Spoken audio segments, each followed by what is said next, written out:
जय हिंद। देखिए नाटो को समझते हैं, नाटो को समझने के साथ साथ आपको नाटो, सेटो, सेंटो, नाटो प्लस समझना पड़ेगा, तब समझ में आएगा कि ये नाटो वाले मिलकर यूक्रेन लड़ाई को क्यों नहीं चाहते कि खत्म हो। और रसिया को सबसे बड़ा लॉस जो हुआ है वो फिनलैंड को नाटो में शामिल होने से हुआ है। तो देखिए नाटो एक नॉर्थ अटलांटिक ट्रीटी ऑर्गेनाइजेशन है, ये एक सैनिक संगठन है, इसको फ्रेंच भाषा में उल्टा बोलते हैं ओटान कहते हैं। तो जब भी कभी नाटो देखिएगा तो ओटान आएगा। तो इसका पूरा हिस्ट्री देखते हैं सेकेंड वर्ल्ड वॉर से पहले से। देखिए जब द्वितीय विश्व युद्ध चल रहा था, वार सेकेंड वर्ल्ड वॉर 1939 से 1945 के बीच में, तो इस दौरान पूरी यूरोप की अर्थव्यवस्था तबाह हो गई थी। यूरोप लगभग एकदम भुखमरी के कगार पे चला गया था, तो यूरोप तहस नहस हो गया था।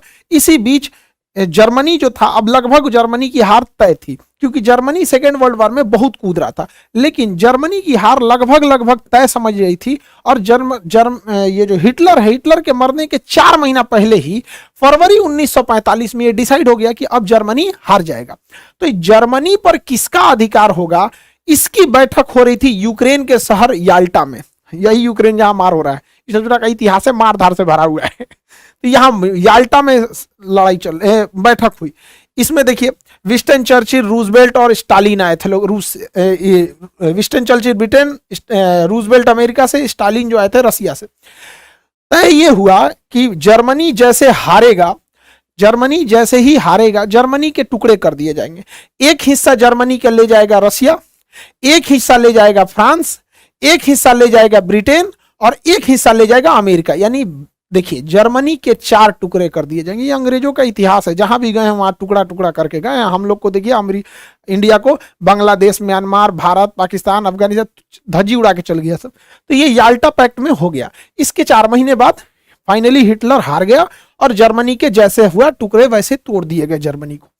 इसी में इस याल्टा समिट में यह भी बात कही गई थी कि रसिया जो था उसका कहना था कि जापान जब हारेगा तो मेरी कुछ जमीनें जापान के पास है। तो याल्टा समझौता में कहा गया ठीक है कि जो जापान का क्यूराइल द्वीप है, जापान जो है रसिया को हरा दिया था 1904 में, 1904-1905 की लड़ाई में ना जापान जो है रसिया को हरा दिया था। तो ये क्यूराइल द्वीप न हुआ क्या कि रसिया जब सेकेंड वर्ल्ड वॉर खत्म होगा, जापान पे परमाणु बम गिरा दिया गया, तो कहा डिसाइड किया गया कि यहां पर ये क्यूराइल द्वीप रसिया ले लेगा। तो रसिया ले लिया। रसिया से याल्टा समझौता में कहा गया था कि आप इस साइड में यूरोप में कम्युनिस्ट को बढ़ावा नहीं देंगे। कम्युनिस्ट एक ऐसा शासन प्रणाली है जिसमें चुनाव नहीं होता है, बल्कि पार्टी डिसाइड कर देती है, जैसे चाइना में चुनाव नहीं होता है। तो ये बड़ा उटपटांग व्यवस्था है, यूरोप वाले इसमें एडजस्ट नहीं हो पाते हैं। तो उनका कहना था कि रसिया इस साइड में कम्युनिस्ट को बढ़ावा नहीं देगा। तो रसिया कहा हम इस साइड में कम्युनिस्ट को बढ़ावा नहीं देंगे, इधर से ले लिया क्यूराइल द्वीप। आज भी जापान और रसिया के बीच में क्यूराइल द्वीप को लेकर विवाद है। लेकिन धीरे धीरे रसिया इस साइड में कम्युनिस्ट को बढ़ाना चालू कर दिया, कम्युनिस्ट देशों को बढ़ावा देना चालू कर दिया। इसका संदेह हो गया उस समय के तत्कालीन जो अमेरिका के राष्ट्रपति थे 1945 में, यहाँ पे ट्रूमैन को आभास हो गया कि इस साइड में ठीक है रसिया उधर चला गया, रसिया भी कम्युनिस्ट है, ये आपका चाइना भी है, उत्तरी कोरिया भी तानाशाह है, कम्युनिस्ट के बराबर ही होते हैं। तो उन्होंने देखा कि रसिया को इस साइड में रोकना बहुत ज्यादा जरूरी है, लेकिन रसिया अपना एग्रेशन करते ही जा रहा था। इसी बीच में फरवरी 1948 में रसिया जो था उस समय सोवियत संघ था, तो रसिया के साथ था एस्टोनिया, लातविया, लिथुआनिया, ये पूरे के पूरे रसिया का ही पार्ट था। सोवियत संघ उस समय union of Soviet socialist Republic, USSR नाम था रसिया का, तो ये सब उसी के साथ थे। ये आपका बेलारूस, यूक्रेन, मोल्डोवा, ये भी रसिया के साथ ही थे, उसका पार्ट था। ये काकेशस देश, जॉर्जिया, आर्मेनिया, अजरबैजान रसिया के साथ था।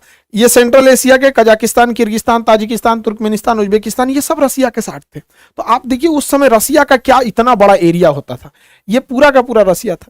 इसके बावजूद रसिया ने यहां पर उस समय के जो चेकोस्लाविया देश है, फरवरी 1948 में चेकोस्लाविया पर अचानक सेना भेज के तख्ता पलट करा दिया और यहाँ के लोकतंत्र के सरकार को उखाड़ फेंका और यहाँ पर अपनी पिट्ठू सरकार, जैसे इसी के हिसाब से चलने वाली सरकार, कम्युनिस्ट सरकार को यहाँ बैठा दिया। आज चेकोस्लाविया 2 भाग में टूट चुका है, चेक गणराज्य और यहाँ पे स्लोवाकिया। उस समय इसने कब्जा किया। अब यूरोप वालों को डर हो गया कि भैया यहां तक तो खुद का खुद रसिया है, अब ये इसके भी आगे बढ़ेगा तो हम लोग कहां जाएंगे। और उसके अलावे जर्मनी का एक हिस्सा तो रसिया याल्टा समझौते के तहत ही ले चुका था। अब इसके बाद अमेरिका वालों का नींद खुला कि भैया इनको कैसे रोका जाए। तो रसिया क्या था कि अन्य सरकारों को भी लालच देता था कि तुम भी कब्जा कर लो, तुम भी कब्जा कर लो, लोकतंत्र की सरकार को उखाड़ फेंको। इसी बीच अमेरिका को खबर लगी कि रसिया का अगला टारगेट है तुर्की, तुर्की पे कैसे भी कम्युनिस्ट सरकार को लगाना। तो ट्रूमैन जो वहां के राष्ट्रपति थे उन्हें मार्शल प्लान लगाया। देखिए मार्शल लॉ अलग है, मार्शल प्लान अलग है। इन्होंने मार्शल प्लान लाया अप्रैल 1948 में। इसके तहत जो देशों पे रसिया अपना प्रभाव जमा रहा है कि तुम लोकतंत्र छोड़ के कम्युनिस्ट आ जाओ, वहां पर ये लोग क्या करते थे, मार्शल प्लान के तहत पैसे देते थे ताकि वो रसिया के फेवर में ना जाए। तो तुर्की और साइप्रस को कैसे भी ये पैसे उसे दे के अपने फेवर में लाए, वरना टर्की भी हो चुका था कम्युनिस्ट देश। रसिया यूरोप की ओर बढ़ते जा रहा था। रीजन क्या है, रसिया का एक क्षेत्रफल खुद का रसिया इतना बड़ा था, इसके अलावे रसिया के साथ सेंट्रल एशिया यूएसएसआर का हिस्सा था, काकेसस यूएसएसआर का हिस्सा था, ये बाल्टिक देश यूएसएसआर के हिस्सा थे सब, ये उस समय बेलारूस, यूक्रेन, ये सब उस समय रूस का ही पार्ट हुआ करता था, इतना बड़ा। इसके अलावे अब रसिया एंट्री करना चालू किया। तब इन्होंने क्या किया, 4 अप्रैल 1949 को नाटो सेना का गठन किया। जिस समय गठन हुआ उस समय 12 देश थे, वर्तमान में इसमें 31 देश हो चुके हैं।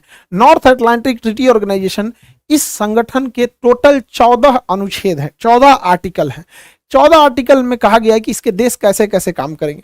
इसका 5वां आर्टिकल सबसे खतरनाक है कि इन वर्तमान में जो 31 देश हैं, अगर इस 31 देश में कोई बाहरी देश 31 आपस में मार करे तो कोई दिक्कत नहीं है, ये किसी को मारे तो कोई दिक्कत नहीं है, लेकिन अगर कोई दूसरा देश इनके ऊपर हमला करेगा तो ये 31 मिल के मारेंगे उसको।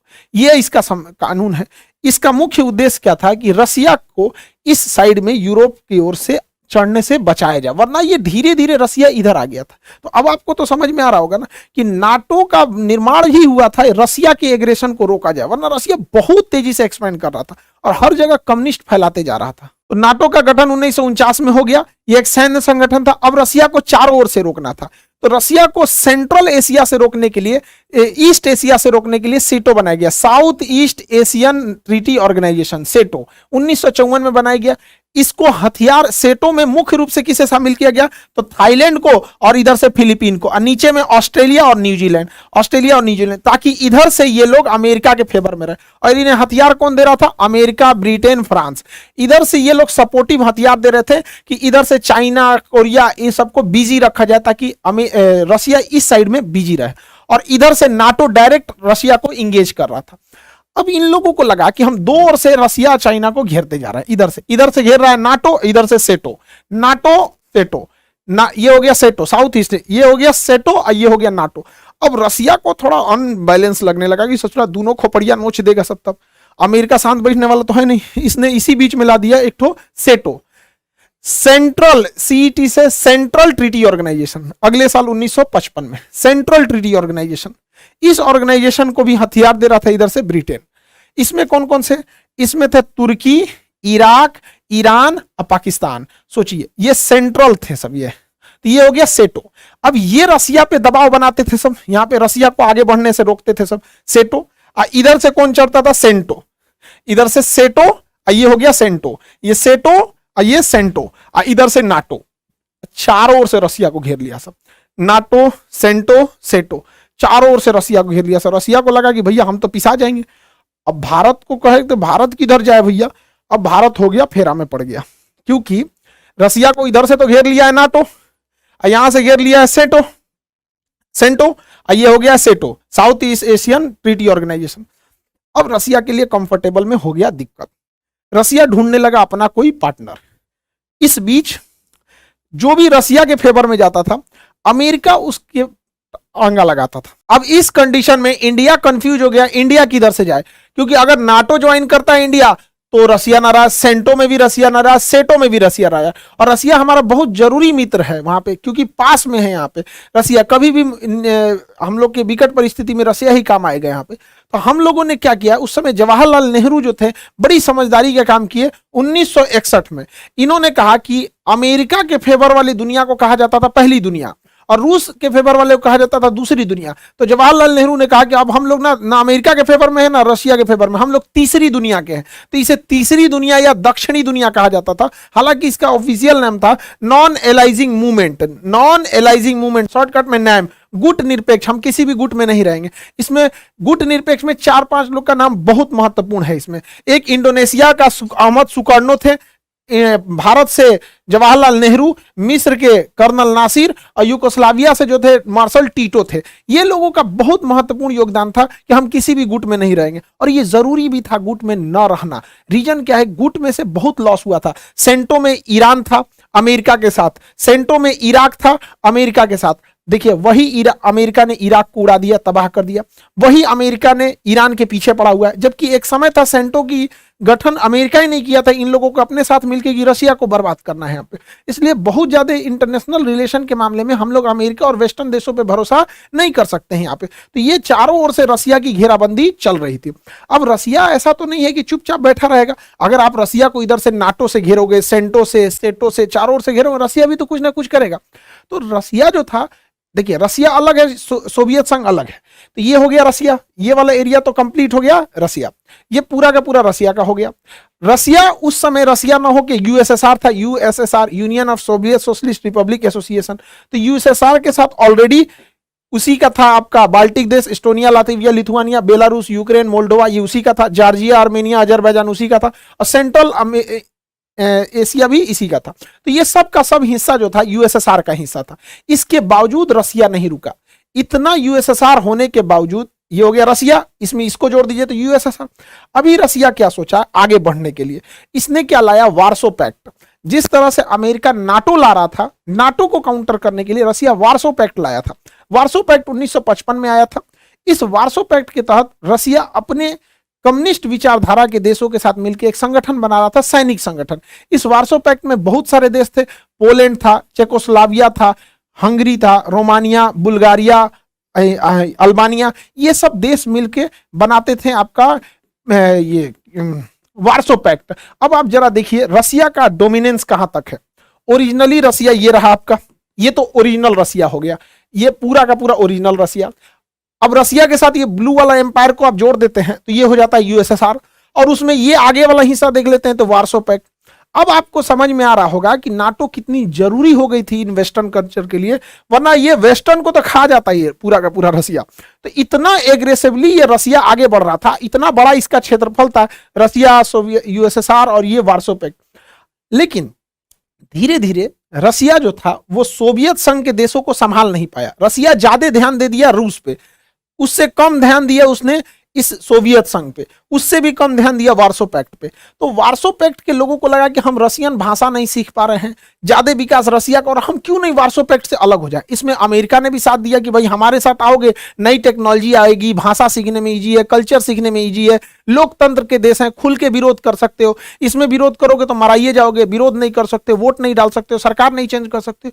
तो वार्सो पैक्ट के लोगों को भी लगा कि भैया अब वार्सो पैक्ट में फायदा नहीं है, और यूएसएसआर को भी लग रहा था। तो इसका मतलब रशिया के दो जो फ्रंट लाइन थे ये हटने वाले थे यहां से, और इसमें अमेरिका कामयाब हो गया यहां से। इधर से नाटो इस पे प्रेशर लगा रहा था कि भैया तुम लोग वार्सो पैक्ट छोड़ो, इधर से सेंटो इस पे प्रेशर लगा रहा था कि तुम लोग इसको छोड़ो, और इधर रशिया का दिमाग उलझा के सेटो लगाया हुआ था, सेटो। इससे रशिया चारों ओर से उलझ गया और उसकी इकोनॉमी चौपट होने लगी। और गैरवाचोक वहां के जो राष्ट्रपति आए उसने पूरे रशिया को ही डुबा दिया। धीरे धीरे रशिया कमजोर होते गया। रशिया कमजोर हुआ तो सोवियत संघ कमजोर हुआ, और वार्सो पैक्ट के ये जो देश थे ये भी कमजोर होते गए। उधर नाटो दिन प्रतिदिन शक्तिशाली होते जा रहा था। 1989 का जो दशक आया, 1989, यह बहुत खतरनाक था रशिया के लिए। इस दौरान रशिया के प्रभाव से यह वार्सो पैक्ट खत्म हो गया, रशिया के प्रभाव से यह वार्सो पैक्ट खत्म हो गया। तो 1989 में खत्म हो गया वार्सो पैक्ट, यह वार्सो पैक्ट कमजोर हो गया। अब आप देखिए रशिया इधर से कमजोर हुआ और बर्लिन की दीवार तोड़ दी गई 1989 में। 1989 में बर्लिन की दीवार तोड़ दी गई। अब धीरे धीरे यूएसएसआर समेटते गया। दूसरा झटका क्या लगा यहां पर, यह वार्सो पैक्ट टूट गया, सारे देश कम्युनिस्ट छोड़ के धीरे धीरे वहां पर लोकतंत्र आने लगा, क्योंकि लोकतंत्र में सबको अच्छा लगता है। उसके बाद रशिया के लिए खतरनाक दिन आता है 1991, 1991। फाइनली रशिया के साथ जितने सोवियत संघ के देश थे वो टूटने लगे। सब इधर से टूटे, सब लातविया, एस्टोनिया, लातविया, लिथुआनिया, ये तीनों देश के लोग हाथ पकड़ के एक साथ खड़े हो गए थे, गाना गाते थे लोग। 3 देश तक लाइन लगाया था, सब सिंगिंग रिवॉल्यूशन कहा जाता है। एस्टोनिया, लातविया, लिथुआनिया ये कहे सब कि हम लोकतंत्र चाहते हैं, रूस के दबाव में नहीं रहेंगे, रूस से अलग होते हैं, हम अपना स्वतंत्र देश बनाते हैं। Estonia, Latvia, Lithuania, Belarus, Ukraine, Moldova, Georgia, Armenia, Azerbaijan, Kazakhstan, Kyrgyzstan, Tajikistan, Turkmenistan, Uzbekistan, ये सब के सब टूट गए सब, और हो गया, बच गया 1991 में इतना छोटा सा रसिया। तो रसिया के साथ इतना कांड हो गया, यहां से हाथ से गया इसका वार्सो पैक्ट, और ये वाला पूरा एरिया गया सोवियत संघ का, बच गया 1991 के बाद ये रसिया।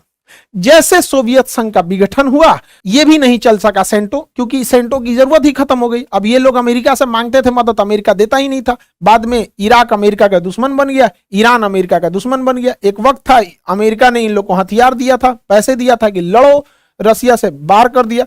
यहां पे भी चाइना का प्रभाव आ गया, सेंटो सेना यहां से भी खत्म हो गई, यहां पे तो सेंटो भी खत्म हो गई, सेंटो भी खत्म हो गई। अब बच गया केवल इधर से तो नाटो बच गया, और नाटो अब तेजी से एक्सपेंड करने लगा। रीजन क्या था एक्सपेंड करने का? देखिए 1991 में जब सोवियत संघ टूट चुका था, रसिया वार्सो पैक्ट से भी पीछे हट चुका था और सोवियत संघ भी बिखर चुका था, तो रसिया यहां तक आ गया था। फिर भी नाटो की जरूरत क्यों लगती है? इसलिए जब 2002 के बाद पुतिन सत्ता में आए, तो पुतिन ने वापस उस ग्रेट रसिया की कल्पना किया, और उन्होंने कहा कि यह बिखराव एक बहुत बड़ा ब्लंडर था।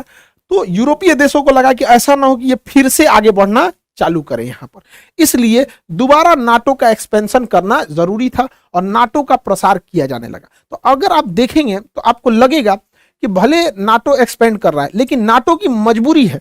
रसिया इतना एग्रेसिवली बढ़ रहा था कि यूरोप को तो कचल देता वो। इसी बीच 2014 में एक घटना होती है, यही यूक्रेन, इस ससुरा बहुत खचरई कर रहा था।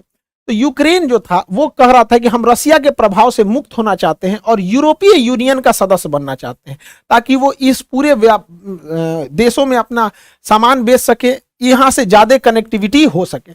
उस समय पुतिन का कहना था कि रूस के प्रभाव से तुम जा रहे हो यूरोपीय यूनियन में, लेकिन बाद में तुम नाटो में चले जाओगे, और नाटो में जाने का एक लॉस ये है कि नाटो के 31 देश एक दूसरे के सैन्य ठिकानों का यूज कर सकते हैं।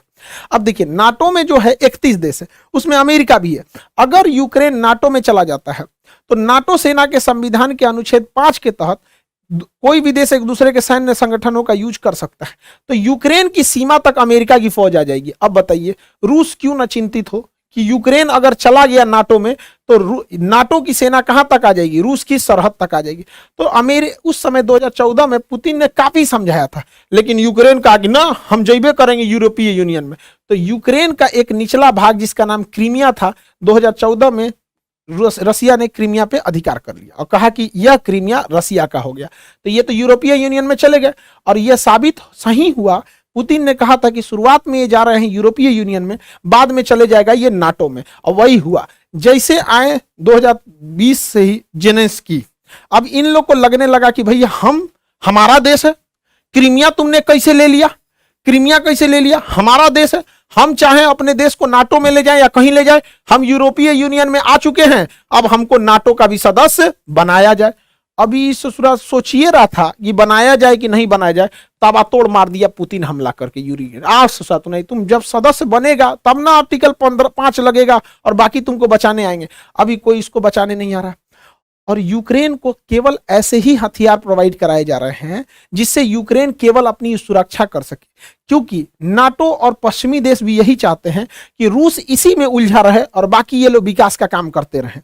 देखिए 1 साल से लड़ाई हो रही है, हमारा देश भी बहुत तरक्की कर रहा है। मोदी जी कभी ऑस्ट्रेलिया जा रहे हैं, जापान जा रहे हैं, अमेरिका जा रहे हैं, मिस्र जा रहे हैं, लेकिन जरा रूस को देखिए 1 साल से उलझा हुआ है। अगर उसको 10 साल ये लोग उलझा देंगे तो रूस बहुत पीछे चला जाएगा। तो ये नाटो वाले भी नहीं चाहते हैं कि यूक्रेन का युद्ध बहुत जल्दी खत्म हो। रूस के लिए सबसे बड़ा सरदर्द क्या हो गया कि वो सोच रहा था कि यूक्रेन नाटो में न जाए, लेकिन यूक्रेन में तो उलझ गया।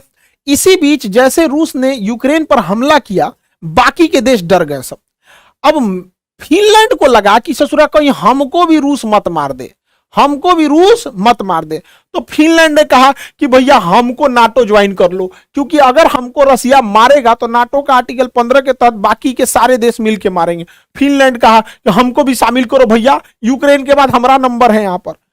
अब नाटो का नियम यह कहता है कि नाटो में अगर कोई नया सदस्य आना चाहता है तो उसमें पहले जितने सदस्य हैं वो सब के सब लिखित देंगे कि हाँ हमें कोई विरोध नहीं है। यदि पहले से शामिल कोई भी सदस्य ये कह देता है कि हम इसका विरोध करते हैं तो फिर उसके बाद उसमें नाटो में उसे शामिल नहीं किया जाएगा। अब फिनलैंड चिल्लाने लगा कि हमको शामिल करो, हमको शामिल करो। नाटो वाला कहा हाँ हाँ आ जाओ आ जाओ, और अच्छा है और अच्छा है, आज नहीं तो कल यूक्रेन शामिल करबे करेंगे। हमारी सेना रूस के सिधाने पहुंच गई इधर से, खोपड़ी पे पहुंच जाएगी इधर से, टेंशन क्या, क्या है, यहाँ एस्टोनिया, लातविया, लिथुआनिया में हम लोग पहले से बैठे हुए हैं, ले यहाँ तुर्की में पहले से हैं, तुर्की अड़ंगा लगा दिया, कहा ना तो भाग यहाँ से, फिनलैंड।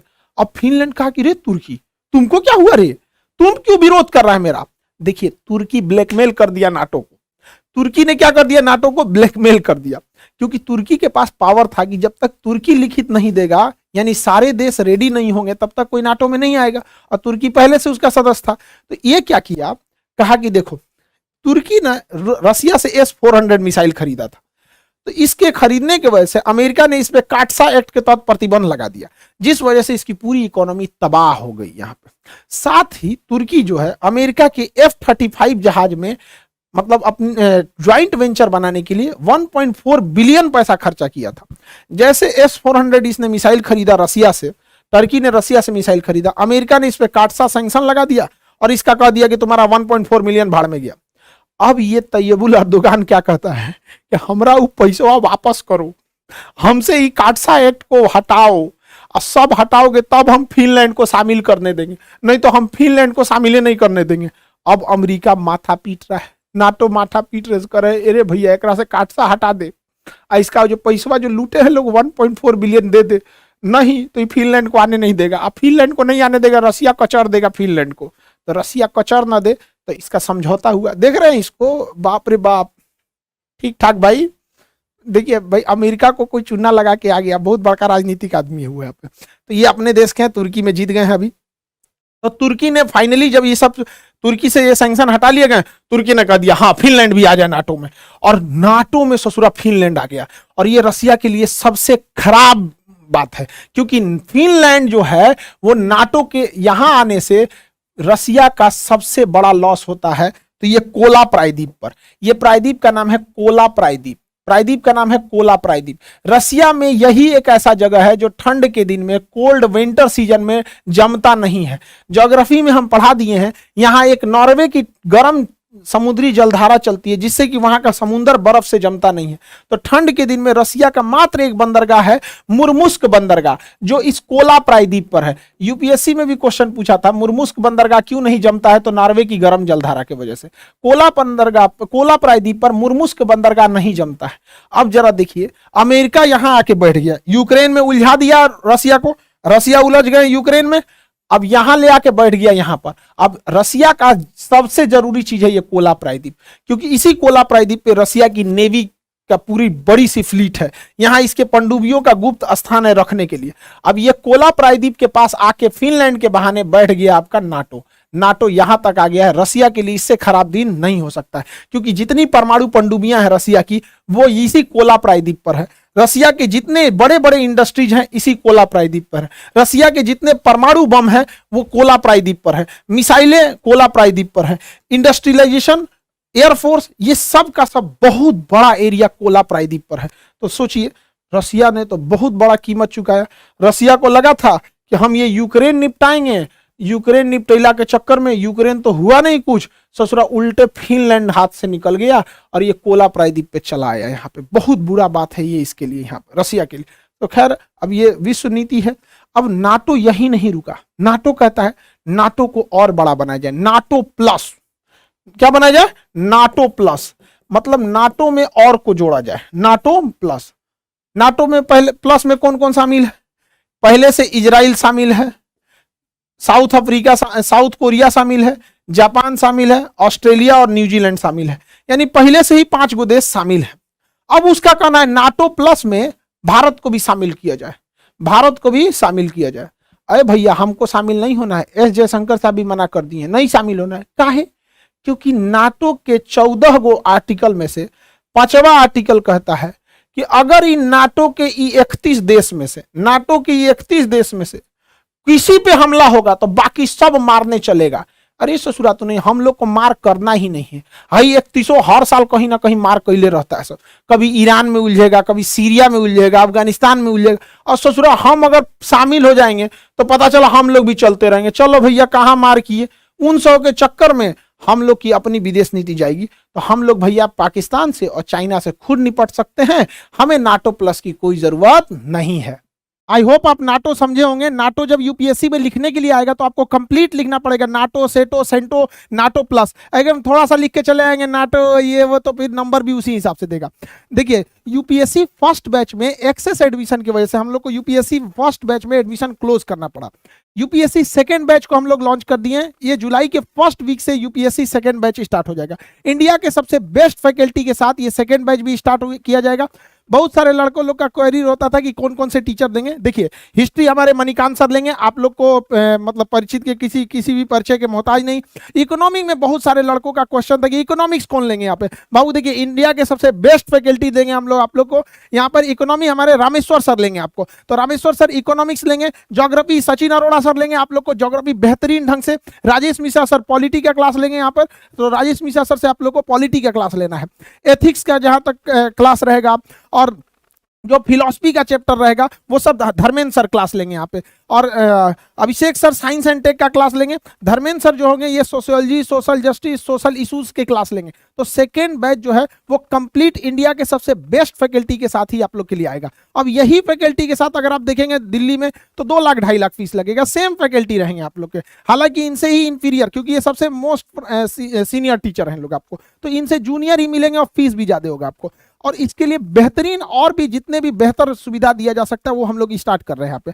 मुखर्जी नगर और करोल बाग दोनों में ऑफलाइन सेंटर भी स्टार्ट हो रहा है, उसकी भी सूचना हम आपको दे देंगे। ऑनलाइन में क्या है बाबू, देखिए बहुत सारे लड़कों का कहना था कि सर थोड़ा सा फी वगैरह की, बहुत सारे लड़के लोग फी नहीं जुटा पाए थे उन लोग के लिए। तो ऐसे लड़कों लोग के लिए देखिए बाबू, हम आप लोग को एक यहाँ देते हैं कि 7,000 रुपये में हम आपको सेकेंड बैच के लिए दे देते हैं, लेकिन ये लिमिटेड रहेगा। हमारे पास सीटें बहुत कम है, लेकिन चूंकि कई लड़कों की समस्याएं ऐसी आई थी, ऑफिस तक में आके बोलते थे, तो हम ये 24 घंटे के लिए हम ये ऑफर आप लोग को दे देंगे 7,000 का। इसके बाद इसकी फीस बढ़ जाएगी बाबू, क्योंकि प्रॉब्लम समझिए बहुत सारी चीजें की सर्वर कॉस्टिंग बढ़ जाती है, गूगल अपने ओर से सर्वर की कॉस्ट बढ़ा देता है। तो हम लोग भी मजबूरी में कितना लेंगे लोग यार बाबू, 7,000 में हम आप लोग को 1.5 साल का यूपीएससी का कोर्स दे रहे हैं। इतना इससे महंगा टेस्ट सीरीज पहले दिया जाता था, अब तो सब लोग को फीस घटाना पड़ रहा है, क्योंकि लड़के भी कह रहे हैं कि सर इंडिया के सबसे बेस्ट फैकल्टी के साथ सर जब 7,000 में दे रहे हैं तो आप लोग क्यों ज्यादा ले रहे हैं। खैर आप लोग के लिए हमेशा जब भी जरूरत रहेगी हम आप लोग के लिए खड़े रहेंगे, लेकिन देखिए समझ बाबू 24 घंटा तक हम लोग शायद ही इस ऑफर को चला सके। रीजन क्या है कि मजबूरी में बहुत सारे लड़कों का पेमेंट फेलियर हो गया था, तो उनकी समस्याएं थी जो जेन्युइन समस्या थी। तो हो सकता है हम लोग इसे 15 या 16 घंटे में ही बंद कर दे। तो जो जरूरतमंद बच्चे हैं आप लोग इसे ले लीजिए, जो बच्चे अफोर्ड कर सकते हैं बाबू वो छोड़िएगा उनके लिए जो अफोर्ड नहीं कर सकते। और सेकेंड बैच इंडिया के सबसे बेस्ट फैकल्टी के साथ, और हम लोग इसको करोल बाग और मुखर्जी नगर में भी ऑफलाइन में बहुत जल्दी आप लोग को आएंगे, उसकी भी सूचना दे देंगे। आई होप आपको सारा टॉपिक क्लियर हुआ होगा। और सेकंड बैच में बेहतरीन ढंग से पढ़ेंगे हम लोग, हिस्ट्री और इकोनॉमी से स्टार्ट करेंगे हम लोग। मणिकांत सर आपके हिस्ट्री से स्टार्ट कर देंगे और रामेश्वर सर हम लोग के इकोनॉमिक्स से स्टार्ट कर देंगे। फिर सचिन अरोड़ा सर है, राजेश मिश्रा सर है, धर्मेंद्र सर हैं, ये भी धर्मेंद्र सर, सचिन, अभिषेक सर, जितने फैकल्टी है सारे लोग मिलकर आपको आपके मार्गदर्शन करेंगे। आगे जरूरत पड़ेगी तो फिर उसी हिसाब से मेंटरशिप वगैरह सारी सुविधाएं दी जाएंगी। आई होप आप समझे होंगे। मिलेंगे नेक्स्ट क्लास में। जय हिंद।